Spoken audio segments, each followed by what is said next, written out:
Happy Friday, everyone. It's John Gibbons hosting. I'm joined by Mike Bankole, by Adam Smith, and by Harriet Pryor. And we're looking ahead, obviously, to the Brentford game. But before then, part one, I'm going to be a little bit newsy because things have happened today in Liverpool land over the last 24 hours. There is things to talk about. There's the announcement that James Milner is leaving Liverpool that we're going to start with.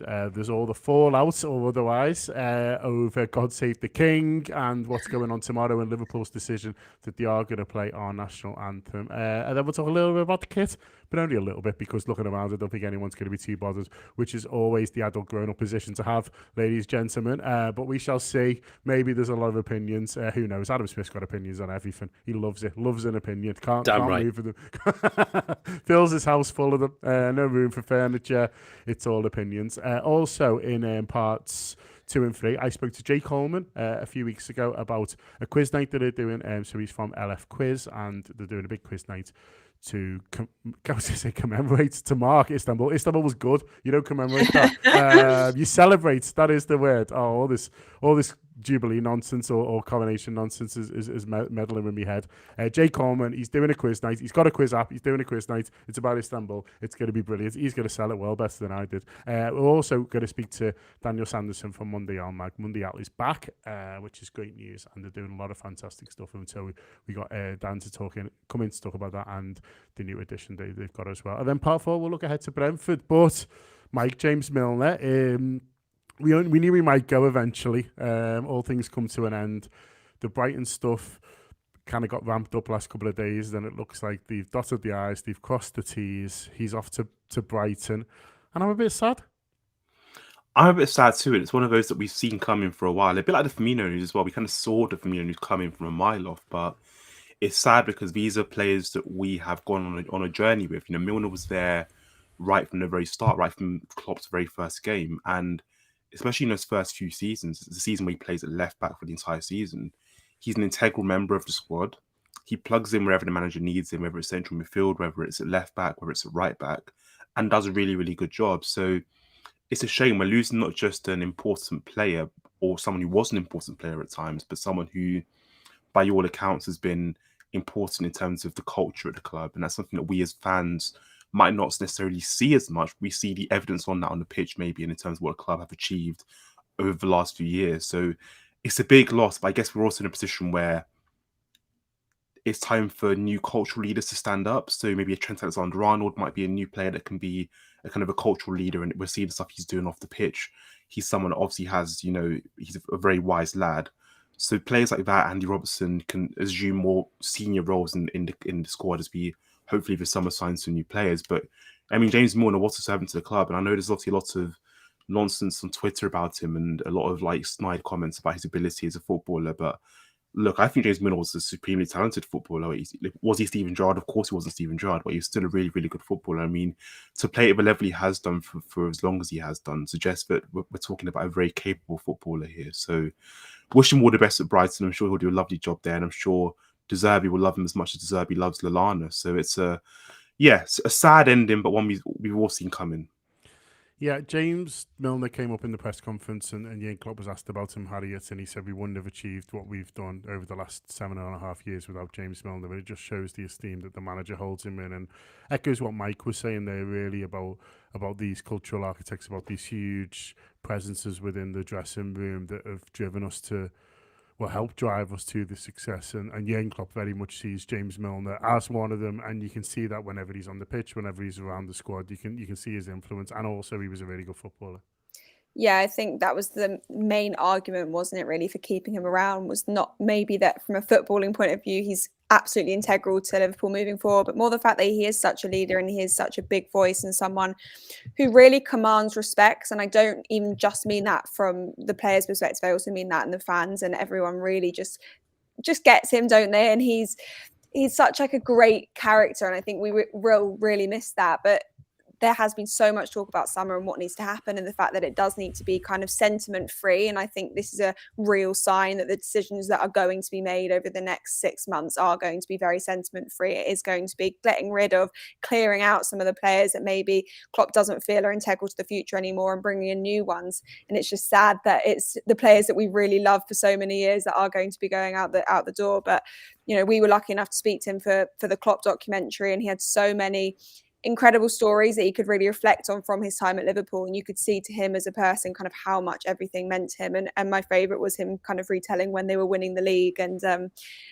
Robertson was basically taking the piss out of everyone being like, we're going to win it, and Henderson and Milner were like, right, let's just actually win it before we all say we definitely won the league. And then COVID came and everything that afterwards happened. We did win it eventually, and he can be really proud that he was part of that team, that he was part of the team that won the Champions League, that he was part, like Mike said, of Klopp's build from the start. And then I think there's only 4 or 5 players, isn't there, that have really been there throughout the whole journey. So yeah, we'll be very much missed, but we'll go with our absolute blessing, and hopefully we see lots of lovely content from him and Lallana in the future.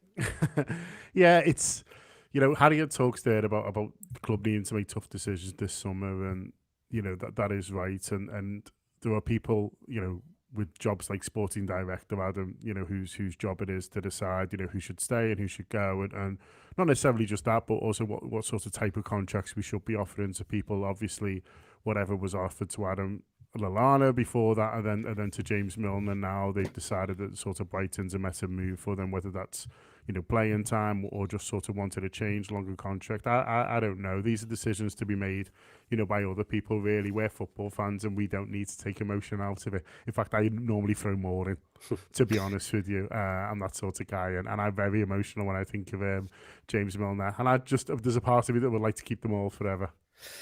I think, firstly, sporting director Adam has got a good ring to it. So I don't know whether you want to have a word with anyone about that. But yeah, look, I think lots of things can be true at the same time. I think you can simultaneously be sad that he's leaving and also feel it's the right time for that to happen.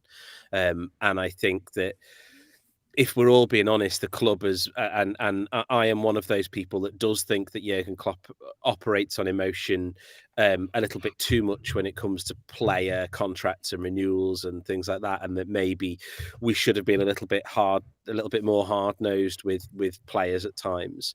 But I also agree with you that that's not my job. So, like when Jordan Henderson signed his new contract, I was jumping for joy because I love the man. I'd run through brick walls for him. That's like, I think he's just amazing. I love him to bits. That's my job as a fan, right? My job as a fan is not to say, should we be giving him a new contract because he's a bit older now? Like, that's somebody at the club's job to be doing that. And I think that what we need Henderson to be moving into the Milner role. And if that's going to happen, that means that you can't have a Milner. So it is the right time for him to move on. And that's, but we can all be sad about that, because I completely agree with Mike and I agree with Harriet that, what a role he's played in this team. He will forever, in my eyes, be a Liverpool legend, Champions League winner, the first to do it in 30 years. Like, that's really great to be able to do that. And to have that thing, because obviously there aren't that many players that get to call themselves Premier League winners for Liverpool, but he will always be on the list. So do we need a little bit less emotion from the people making the decisions? Yes, but the rest of us can be full of emotion, and I think we will be on the last day of the season. Yeah, I mean, I probably need to get more ruthless with Anfield Wrap posts and presenters, to be honest with you. But I'm sentimental as it comes. I assume that's why Neil's away. It's been put on gardening leave. A lot of people in the comments saying as well how much they'd like him to be part of the setup moving forward, whether that's kind of a coaching capacity or whatever it is, and that kind of speaks to the fact that he is seen from the fans as someone who really just can teach younger players so much. And whether it's like the random languages that he speaks, I know he speaks Spanish, he probably can do a few others as well in just chatting with the new players coming. Like, whenever someone new comes, he seems to be the one that really takes people under their wings. So I'd like to see him as part of the coaching setup in the future, but I don't think he needs to stay until that happens. Like, I think it's fine for him to go elsewhere, play a bit of football for another year if that's what he wants, and then he can come back in a couple of years and join us again. Yeah, I mean that'd be sort of the ideal one, Mike. But is it interesting to you that both him and Bobby, it was the players' decision to leave. I don't know how far along they got with an offer for either of them, but when you speak to, when you hear from Jurgen Klopp, the suggestion is that there were offers or at least suggestions of offers for them to stay, but it's them who've decided. I don't know whether that's partly sort of being a bit kind to the players, allowing it to be sort of on their terms, whether it's kind of a one of those where they're allowing the players, or whether there were offers, but they were a bit like, we sort of do want you to go. You can stay if you want, but it's £10 a week and a grand if you play. Probably a little bit more than that, but you know what I mean. Or do you think the club on both instances might be a bit gutted, and there's why do you think they're going, basically?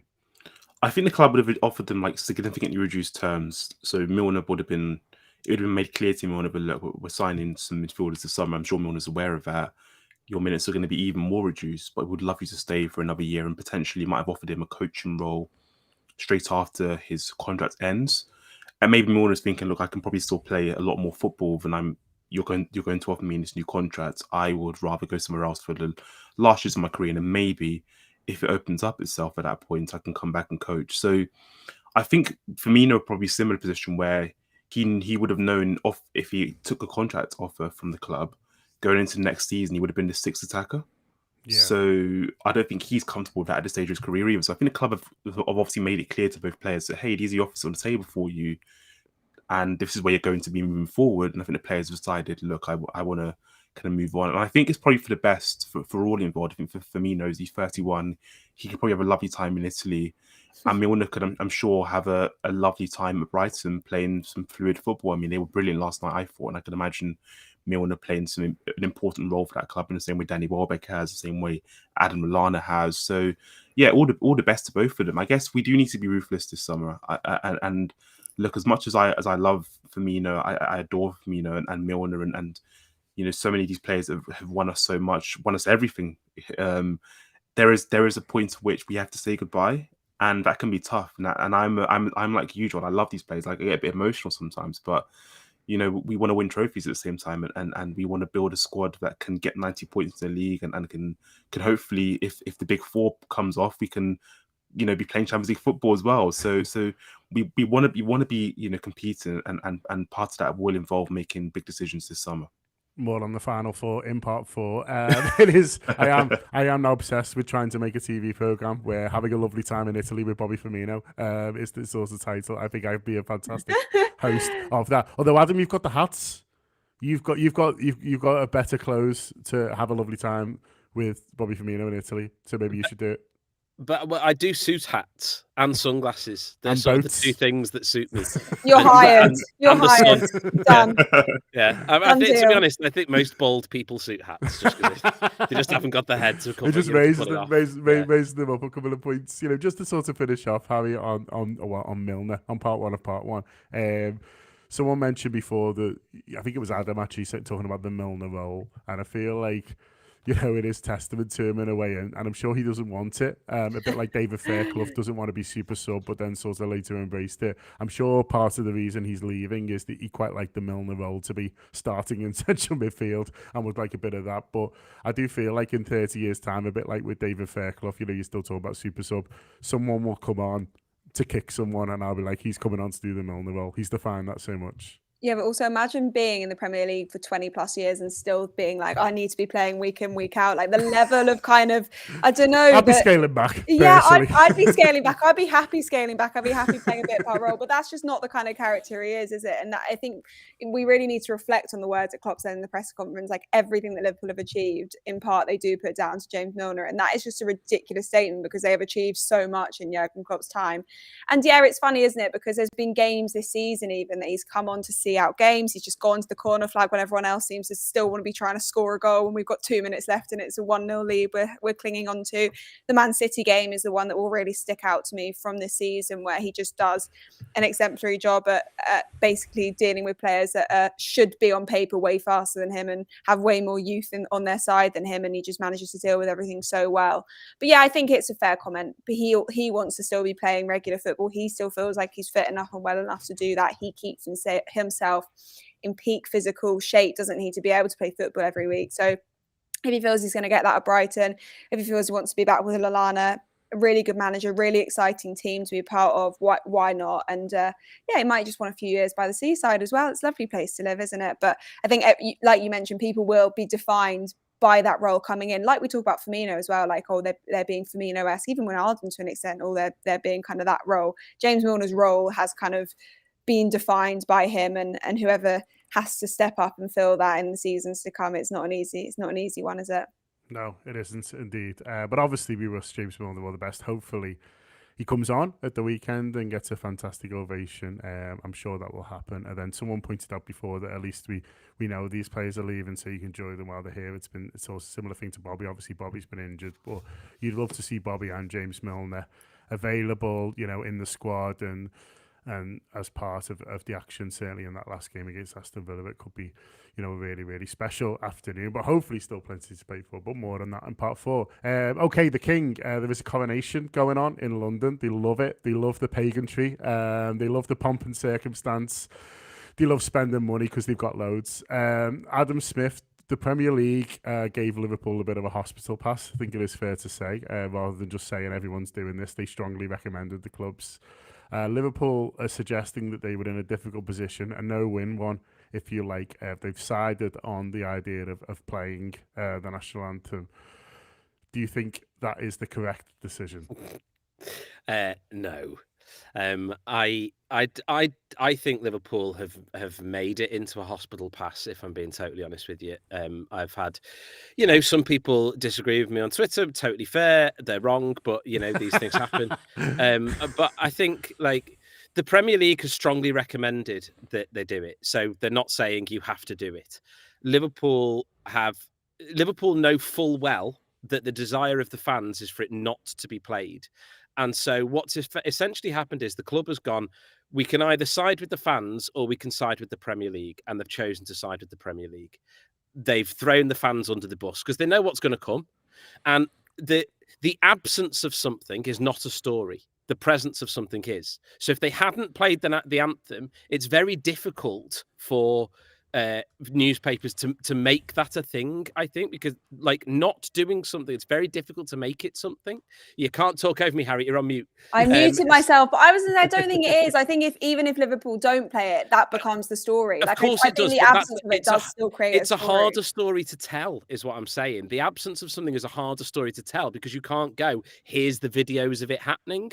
Yeah. The presence of something is an easier story to tell, and it's definitely an easier story to tell when the story is effectively Liverpool bad, look at the boos, right? That's really easy. There's going to be loads of videos, loads of social media stuff. Clicks are plenty for journalists to put up of Liverpool fans booing, which they have done for decades. It is not a new thing. It's not a surprise. It's going to happen. So what the club have done, in my opinion, is said, we're going to side with the Premier League, who would prefer us to play the national anthem, than the fans, who would overwhelmingly prefer us not to. And that's just, for me, that's a mistake that throws fans under the bus. And I think it's a really shitty thing to do. And I don't think the national anthem has any place being played at Anfield or in Liverpool in general. So that it's something I feel very strongly about, I have to say.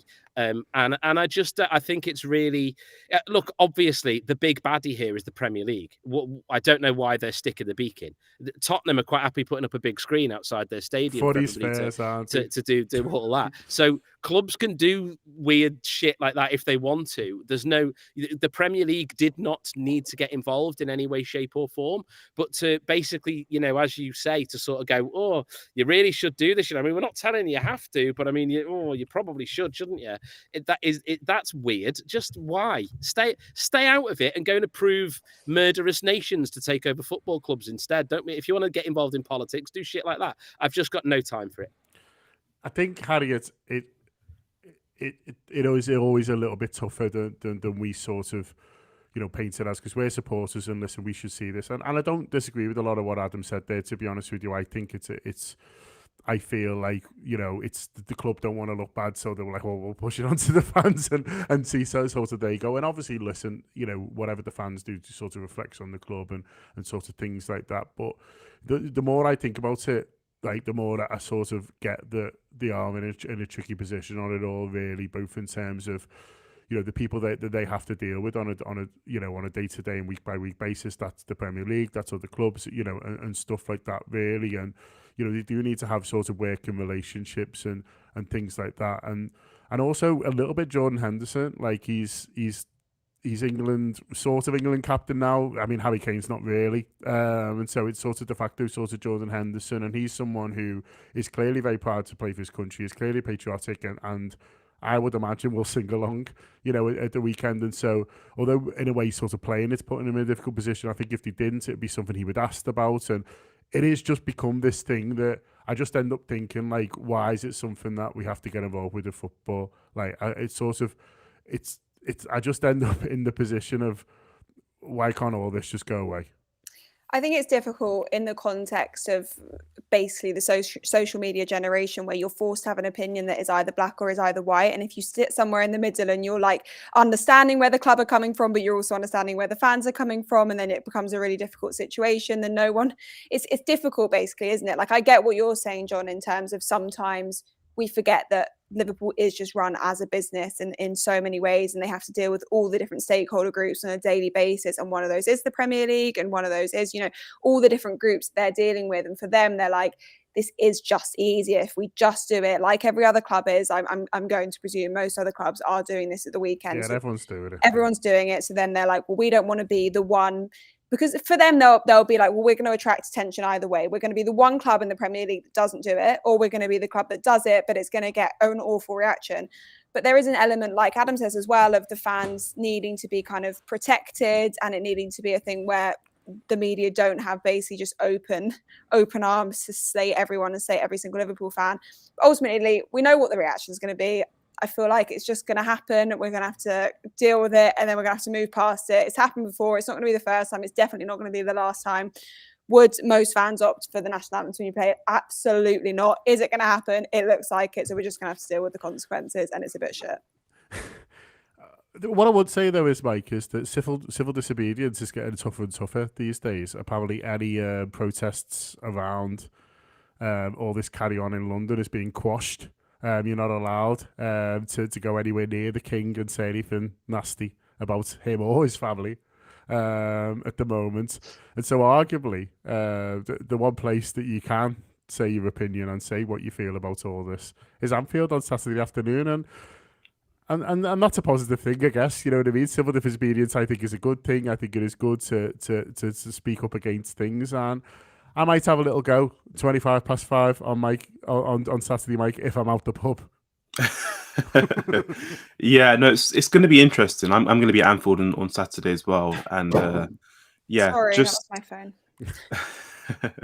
And yeah, let's see what happens. I mean, obviously, we know where we are as a fan base with the Royal family, where we are as a city as well, City Liverpool, with the Royal family, and with understandably so with the establishment in general. So I guess a lot of this speaks to why we as a nation have become so obsessed with contrived forms of adulation. So it's like, you must do this because of this occasion.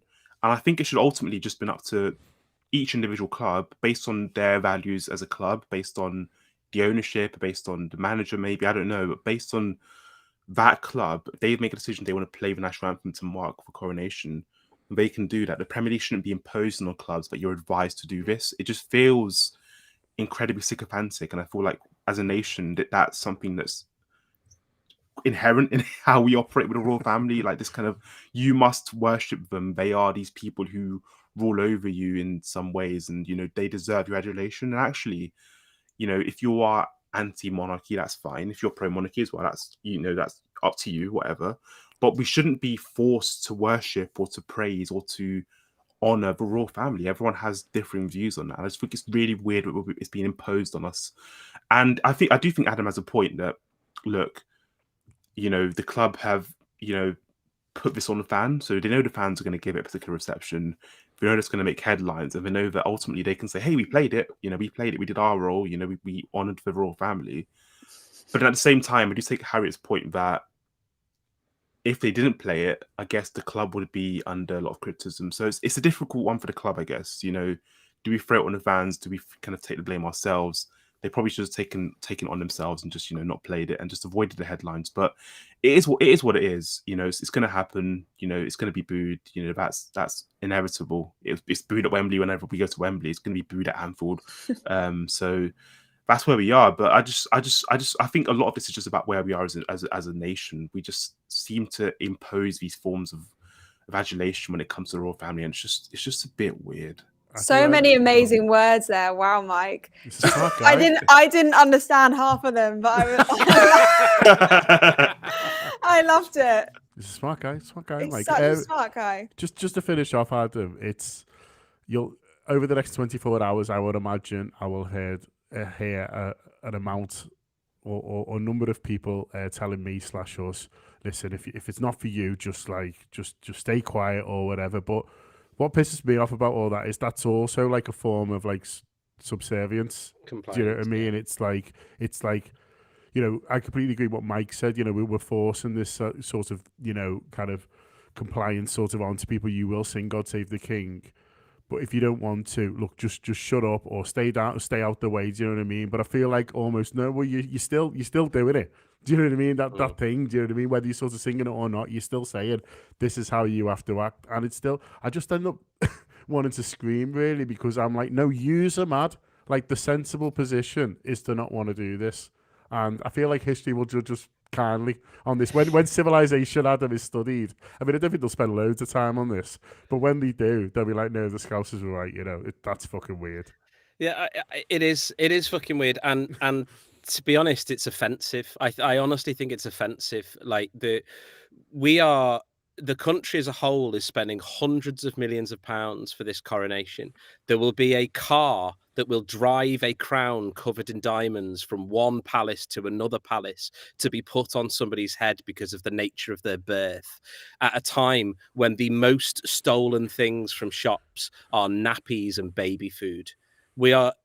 And meanwhile, the monarchy has sorted itself out to mean that they will pay no inheritance on the money that has moved from the Queen to Charles, all by virtue of the fact they were born into the right family. Well, I'm sorry, but you can go fuck yourselves, because there are a lot of people that won't be able to feed their families at this time because of what's been going on. And you're spending money on this and then having to go at us because we won't say, God save the Queen, God save the King, long to reign over us. I don't want to be reigned over. Thank you very much. I'm all right on my own. You're useless. You're a waste of time. And I cannot believe that we're going to be the ones that are criticised, you absolute lunatics. That's my stance.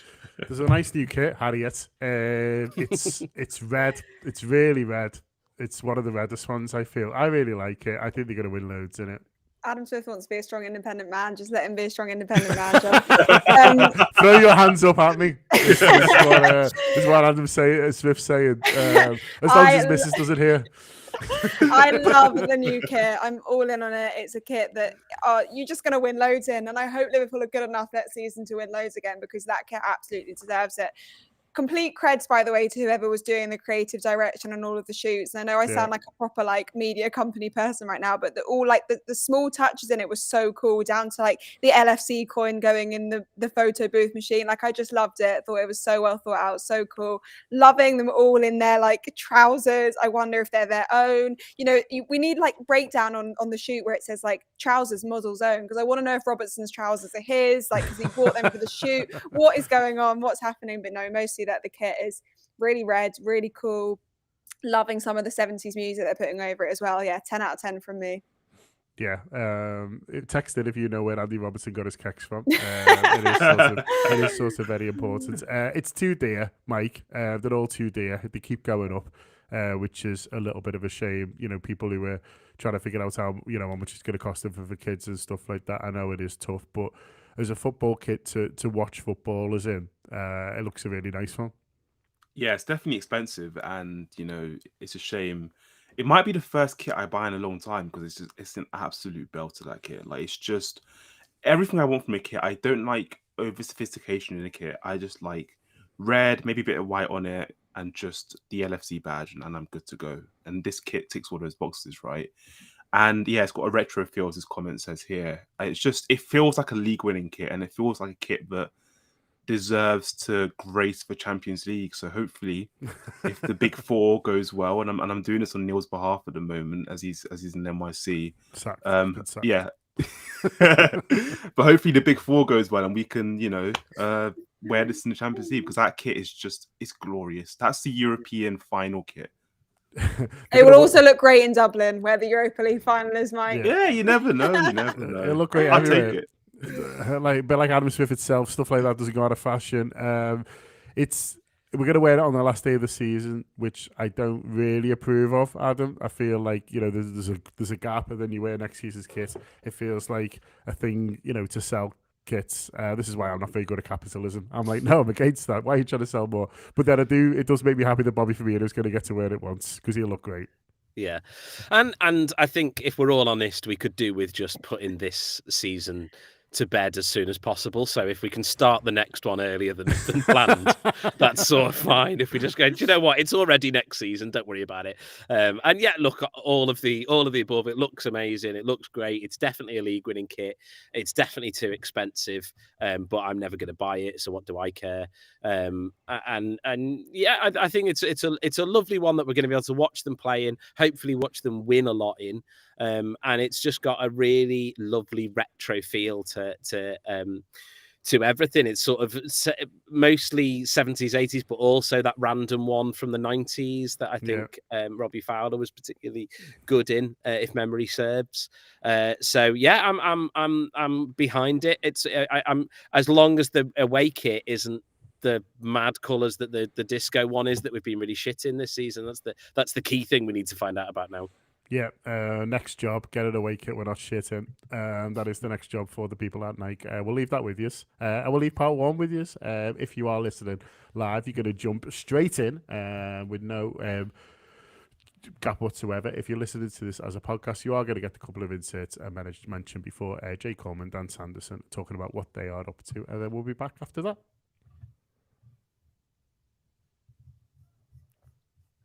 Just go. Yeah, go Great. for it. Hi, all the live people. I like Ash K's review. I like it. There we are. Simple. 3 words. They're going to put that on the billboard.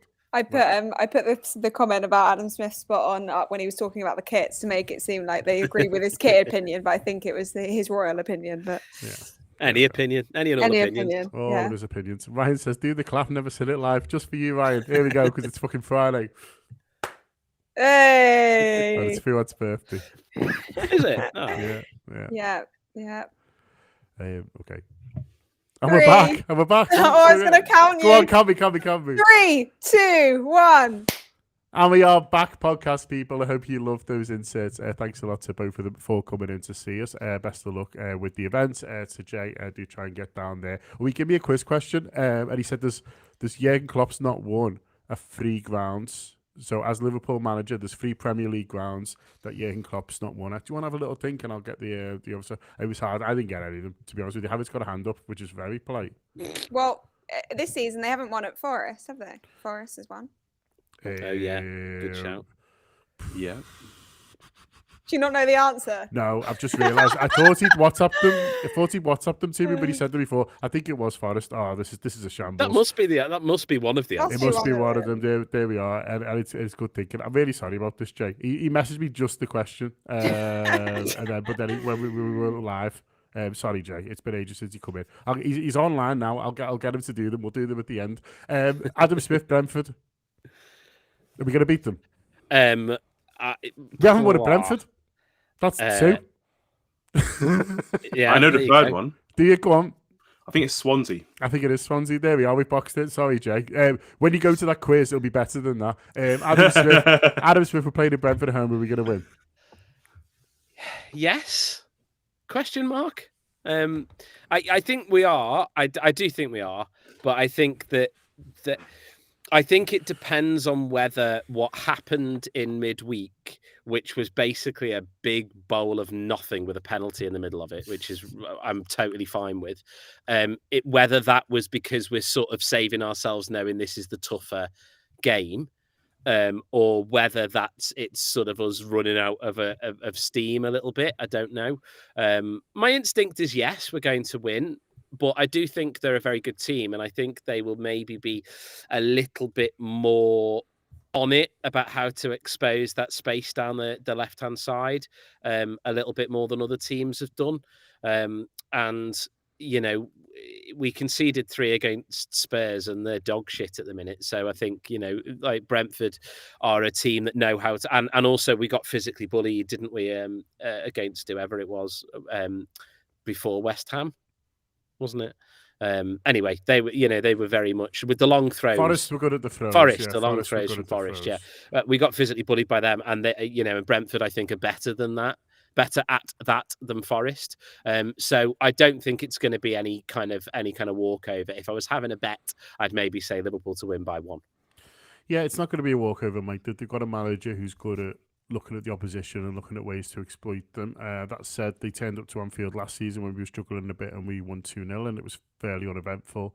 I remember Chamberlain scoring a nice back post one at the Cop, largely because I was in the Cop end. But so they don't, when you think of Brentford, you think of going there and all the problems that they cause you. They don't travel sort of quite as well traditionally, but they still will give us plenty to think about. And like Adam says, they will take some beating at the weekend. Yeah, they're not the sort of side that get hammered often. I mean, when they do, you're always a bit surprised. And I think it's happened once this season. And I was a bit like, whoa, I think it was Brighton that did them. But yeah, it's going to be a tough game for us. And one of those games where the first goal will be really important, where I think if we score the first one early enough, it would hopefully be comfortable beyond that.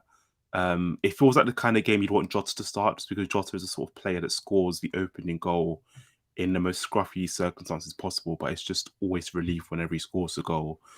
So I would love to see him start if he's fit enough, but it looks like he'll be off the bench again, given what the manager says in the press conference. But look, it'll be a tough test for us. We know what Brentford are all about. They're one of the better sides in the division.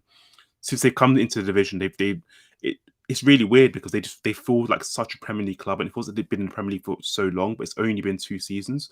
So that's a testament to their manager because they just feel like an established Premier League club and a club that cause anyone they play. City they beat at the Etihad early this season. Arsenal they've given a few tough games this season as well. So whoever they play, they give a really good account of themselves, and I expect nothing less on Saturday. Yeah, I mean, I saw the comment that you flashed up there, Harriet, talking about the fact that the firepower they've got and you back them to take some of the chances that Fulham missed, and that is the concern to me is up top. Whoever they pick, you imagine it be Tony and one other, and it feels like whoever they sort of go for there is a handful. And you fancy them to, if they do create them chances or they do, get in, then you back them to take one of the ones that Fulham got during the week. Yeah, I was just looking at some of their recent results, and we've spoken about how good they've been this season. Recently, they have struggled a little bit more in terms of scoring goals and being clinical. They lost to, I think United was their last game. They lost. And it was the last one that they won. So they beat Forest and they beat Chelsea, and then before that they kind of had a run where they were beaten to Wolves, they drew to Villa, lost to Newcastle. So it's one of those where they've been a bit up and down, and I'm wondering now, where are they in the table? I'm doing this all live as we speak. 10th, I think. Yeah, so they're one of the rare teams in the league at the moment that isn't really playing for that much in terms of they're obviously going to be in the Premier League next season, but they're probably not going to be thinking about being in the European spots. And I quite enjoy at this stage of the season not playing teams that are in a relegation scrap, but also not playing teams that are right at the top of the table. It was similar to Fulham in that I felt there was a sense that they didn't have loads to play for. They weren't going completely all out on Wednesday night. So I think it might be a similar game, but they have got that real firepower up front. I think Tony is the one, isn't he really, who can always get something out of nothing. And what we've really struggled against in recent times is teams that can get something out of nothing. We saw it with Tottenham most recently, where they weren't really in the game, and then all of a sudden a couple of counter-attacks later and they're back in it. So that's what we need to be really careful about. But for all the talk of every game and whether we'll change back to the system, I think we're pretty sure that that's not going to happen now. It will still be the same system with Trent in that more hybrid midfield role. And so Konate is going to have to deal with it, is basically what we're going to see, and how he copes with that will be an interesting one. But yeah, they've definitely got talent and a really good manager as well. They're a well-run club, and like Mike said, they're a team that you kind of can't really tell have only been in the Premier League a few seasons. And we do love Billy as well, who we get on as our opposition caller, but don't want him to leave Anfield too happy. Well, he's up for the weekend, Billy. He's staying till Monday. So you're saying it doesn't matter if he's sad or so for a few hours. Like, there'll be enough going on for him, Billy, that he's able to enjoy it. In terms of team selection, Adam, anything funky you're going to do? No, the manager sort of suggested in his press conference that Henderson might not be fit, didn't he? So I think we're going to have to see something different, whether that's maybe he goes with Elliot in midfield after his little sort of cameo towards the end of the game in midweek. But otherwise, I think maybe we'll see Gakpo come back in for Nunez. I think that would be the main one. And I guess because the manager also mentioned about Jota still having a bit of a problem with his back. Yeah. I also do that, but that's because I'm fat, not because I've not injured myself in any way. So I think he's probably not. I imagine he'll probably stick with Diaz on the left, Salah on the right, and I think Gakpo will come back in through the middle, and maybe Elliot in for Henderson, perhaps, or maybe Milner. Maybe that's what we'll see.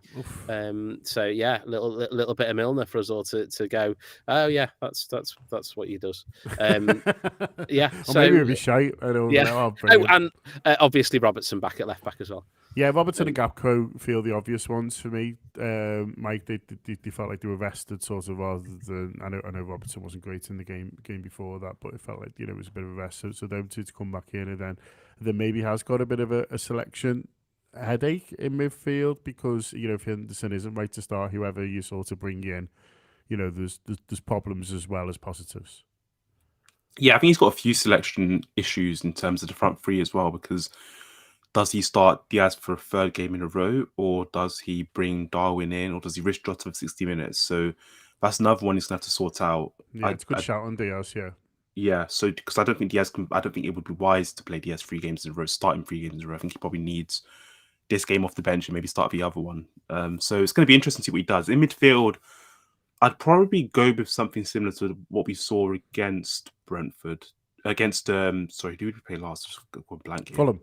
Fulham, that was it. Yeah, Fulham. I'll go with something similar to what we saw against Fulham, and I think that should be enough. That's why I kept saying midweek, Mike, because I couldn't remember it. Yeah, I was like, who did we play? It was like ages ago. It's hard. There's a big 9, and who knows kind of who they are. We just need to keep beating them, Harriet, and there's a bit of an opportunity. It feels, Saturday to put a little bit of scoreboard pressure on. United lost in the end on Thursday to Brighton. It was a late goal, and it just draws them in a little bit more. I mean, they're obviously still massive favourites to sort of get there, but if we can get another win on Saturday night, it just maybe starts creeping a few more doubts into their silly Mancunian heads. McAllister's just a top red, isn't he? That's what I took away from all of what you just said. It was really funny watching the press conference because Klopp did the maths live out loud. Good. And he was like, okay, so we're on this. So Manchester United would need 8 points and they've got 5 games. And then he was like, they're going to do that. And he just laughed. But there is that moment of doubt where people are doing the maths again. And that's what I like, because before yesterday, people had stopped doing the maths and we were like, no, it's not happening. It's not realistic. There is a tiny bit of hope. And you go on Twitter after United drop points and you're thinking, could we do it? I know it's not in our hands, obviously, but our job now is just to get as many points from the big, however many there are left as possible. 4 now? 4? 5? 4 left. 4 left. The final four. So get as many as we can from the final 4. I was looking at the league table and it's really nice to see the last 5 all green. That literally hasn't happened all season, and it's so satisfying. It looks so good. I'm almost frustrated that we just couldn't find this form earlier, because it's the same team, and points a season we were thinking, will this team ever win a football game again? Because it just looked like they just lost what they were doing and lost their minds. They've found their minds again. They've found their form again. Everything is clicking as it should be. They should be able to beat Brentford and put the pressure on United before they play again. I'm not sure who they've got this weekend, United. West Ham. West Ham. So never say never. The hope that kills you. Have you got the abacus out, Adam? No, because I don't think we're going to do it. Because I just think that United will be just too they've got too many chances. I think they can lose again and still be fine. But I've said all the way through that for me the key thing is that we win all of our games, and that then we're on that run of form going into next season, because the last 2 times we've done really well in the league, we've ended the previous season really brightly. So that's what I want to see. If we were to lose any game, then obviously I'd like us to lose to Leicester. And then that'll hopefully help send the Blues down. But I would prefer us to beat Leicester, obviously. I'm just saying, if we had to, if one of the big 4, the final 4, the top 4, whatever the hell it's called, if one of them had to go not our way, then the Leicester one, which means win the rest and just ask the questions at the end of it. That's all you can do. Sensible chat from Adam Swift there, Mike. But listen, we all know if we beat Brentford and West Ham do something, the trousers will be on the head, and we'll be, I don't know, counting fingers. I don't know what I'm saying. You'd definitely be doing the maths for sure. Like, you'd be figuring out how many more points they need to drop for us to overtake them. So we'll all be doing that. But I think if I put my sensible hat on, if I take my dreamer's hat off, I think it's just we've given ourselves a bit too much to do. But it's not all doom and gloom, because I think, to talk to Adam's point, this is about next season's title challenge for me. And we need to get into a place where we have the institutional muscle memory of winning games in a row. And if we can end this season winning those last 4 games, winning the big 4, the final 4, if we can win these big 4 games that are coming up, we're in a position where we've won 9 in a row, and we can go into next season, hopefully, with a muscle memory of what it is to win every single week. And next season is going to be, a challenge. City have Haaland, De Bruyne, all these talented players. We're going up against them again, hopefully.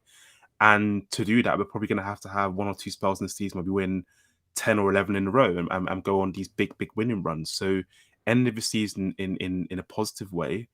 And yeah, we might finish outside the top 4, but that's, based on what we did earlier this season. But if we end the season strongly, then we can have plenty to hope and dream about in that lovely new kit.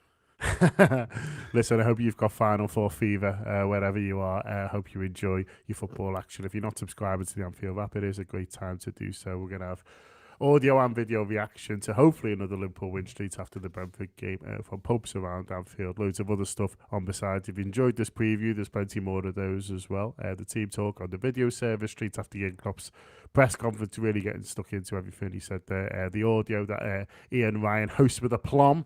Fantastic stuff. There's the Brentford view on there as well. Harriet mentioned Billy before, so loads of reasons. So download the app, get stuck in, you get some tokens to have a little bit of a go, and we reckon you'll stick with us, because most people do. But enjoy your weekend.